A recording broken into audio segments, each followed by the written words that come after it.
Oxygène. Oxygène. Émission spéciale. La magie de la montagne s'installe à Paris. Émission spéciale Saint-Germain-des-Neiges.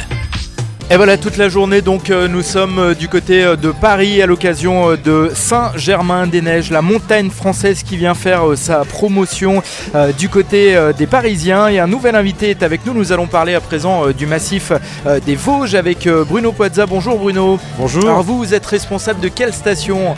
Alors je suis responsable de l'office de tourisme de la station de Gérardmer. D'accord, Gérardmer qui se situe donc dans les Vosges. Alors de mémoire, festival de cinéma, c'est ça Gérardmer ? Absolument, c'est depuis plus de 20 ans le festival du film fantastique qui se tient à Gérardmer. Et c'est, si on veut situer nos stations, elles sont situées dans ce qu'on appelle les Hauts-de-Vosges, c'est-à-dire c'est entre Épinal et Colmar, voilà. Alors qu'est-ce qu'on pratique dans ces stations ? J'imagine le ski de fond et le ski alpin, ou est-ce qu'il y a aussi beaucoup d'originalité chez vous ? Alors il y a, déjà pour situer le massif, on est un massif qui est situé au nord de la France, donc on est un massif qui est très bien placé pour les clientèles du nord, c'est-à-dire Nord-France et évidemment les Belges, Hollande et Allemagne également.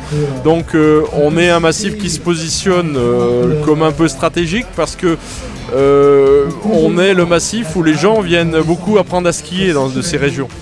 Pour après aller sur des massifs où les pentes sont peut-être un peu plus raides et des pistes un peu plus hautes. Alors c'est intéressant ce que vous nous dites là, parce que c'est vrai que les Vosges ont peut-être des pentes un petit peu moins fortes, n'ayons pas peur de le dire, quoique. Oui, non, il y a des belles pentes également, on a une belle piste de géant à Gérardmer. Du coup, comme à proximité, à moins de 2-3 heures en train ou en voiture, il y a quand même plusieurs millions d'habitants, à la fois l'Allemagne, la Belgique et puis les grandes villes de l'Est de la France. Du coup, c'est un terrain de jeu formidable pour démarrer. Oui, c'est ça. On est les stations les plus proches pour tout le nord de la France et le nord de l'Europe. Donc c'est quand même très intéressant et on capte bien sûr principalement des clientèles, on en a parlé, notamment les Belges et les Flamands.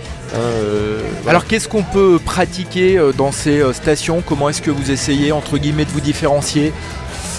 Bon, le ski alpin classique avec des bonnes installations, on essaye de se maintenir à niveau avec du télésiège débrayable, etc. On peut faire également du hors-piste en forêt parce qu'on a des altitudes qui nous permettent d'avoir des forêts. On skie donc dans les sapins.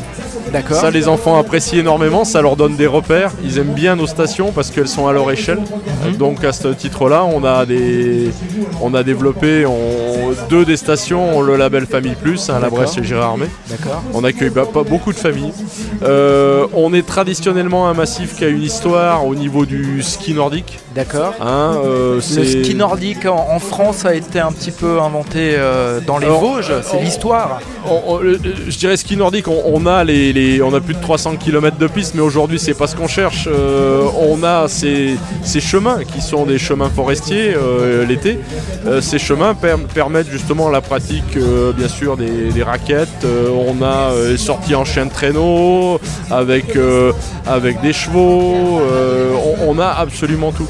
Et l'avantage, une des choses importantes au niveau de nos stations, c'est que ce sont des villages traditionnels, habités. C'est pas des stations qui ont été créées ex nihilo. On est vraiment dans des communes qui sont les cœurs de village. Gérardmer, par exemple, il y a 9000 habitants. Il y a une vie à l'année. C'est une vie à l'année. On tourne en 4 saisons. Donc il y a toutes les installations et toutes les structures pour accueillir les touristes toute l'année. Pour terminer, un dernier petit mot sur l'avenir de ces stations. Alors comment est-ce que vous voyez cet avenir ? Quels sont vos projets pour ces stations des Vosges ?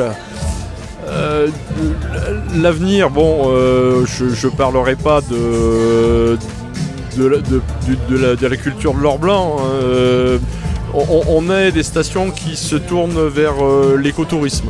Oui. C'est-à-dire qu'on est principalement, les stations des Hauts-de-Vosges sont dans un parc, qui est le parc naturel des Ballons des Vosges. Et on est avec des clientèles très urbaines qui sont sensibles à à l'apprentissage de la nature. On est très tourné vers l'écotourisme et bien sûr le sport, toutes sortes de sports. Allez, avant de se quitter, Bruno Pozza, est-ce qu'on peut les nommer ces stations? Donc il y a Gérardmer, il y a la Bresse. Alors les stations France Montagne, c'est la plus importante, c'est la Bresse. Ensuite Gérardmer, le Lac Blanc, Ventron et Saint-Maurice. C'est 5 stations France Montagne et autrement il y a un total de 10 stations sur tout le massif. Et j'imagine un site internet consacré aux Vosges où on doit sans doute retrouver un site toutes les internet infos. qui est www.hautevosges.net. Merci voilà. Bruno Pozza. Il n'y a pas de quoi.